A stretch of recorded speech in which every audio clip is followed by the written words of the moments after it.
अगर मैं कहूं कि ब्रिटिश राज ने इंडिया को लूटने के लिए गन्स से नहीं, इंश्योरेंस से कंट्रोल किया, सोचिए।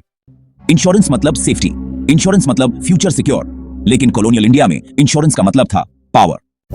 ब्रिटिश राज को इंडिया की जमीन नहीं चाहिए थी, उन्हें इंडियन सेविंग्स चाहिए थी। हर महीने इंडियन मिडिल क्लास प्रीमियम भरता रहा, बिना शोर, बिना रिवोल्ट, और इंडिया का पैसा क्वाइटली ब्रिटेन जाता रहा। पर सवाल यह है, यह खेल शुरू कैसे हुआ? 1800 के दशक का India, no pension, no job security, no social safety net, एक ही डर, कल कुछ हुआ तो परिवार का क्या? यहीं से ब्रिटिश इंश्योरेंस कंपनीज आईं।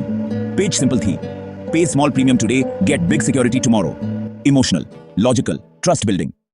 लेकिन मिस्ट्री ये है, अगर इंश्योरेंस इतनी ही अच्छी थी तो ऑलमोस्ट सारी कंपनीज ब्रिटिश ही क्यों थीं? और एक और सवाल, प्रीमियम इंडिया में कलेक्ट होता था, लेकिन इन्वेस्ट कहां होता था? इंडिया में नहीं। ब्रिटिश राज एक बात बहुत अच्छे से समझता था, इंडियंस पूर हैं लेकिन डिसिप्लिन्ड सेवर्स हैं। इंडियन साइकोलॉजी सिंपल है, आज सैक्रिफाइस करो, कल सिक्योर रहो। ब्रिटिश ने इसी हैबिट को बिजनेस बना दिया। 1900 के दशक तक इंडिया में 200 से ज्यादा इंश्योरेंस कंपनीज थीं, ऑलमोस्ट सब ब्रिटिश ओन्ड। करोड़ों का प्रीमियम इंडिया से निकलता और इंडिया के रोड्स, हॉस्पिटल्स, फैक्ट्रीज में नहीं लगता। वो पैसा ब्रिटेन की इकोनॉमी, वॉर्स और इंडस्ट्रीज को फ्यूल करता। इंश्योरेंस प्रोटेक्शन नहीं था, इंश्योरेंस एक्सट्रैक्शन था। यह था ब्रिटिश राज का मास्टर प्लान।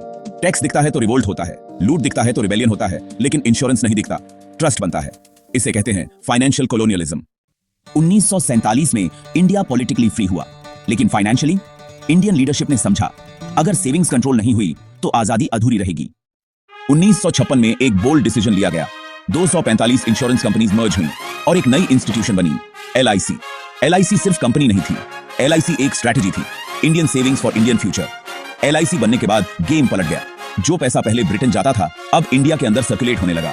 डैम्स बने, हाईवेज बने, पावर प्लांट्स बने और इंफ्रास्ट्रक्चर खड़ा हुआ।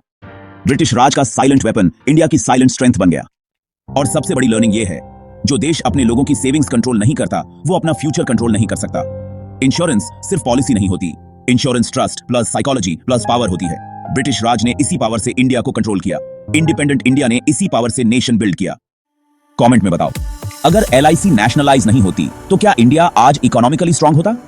वीडियो को शेयर करो, क्योंकि ये सिर्फ हिस्ट्री नहीं, एक वार्निंग है।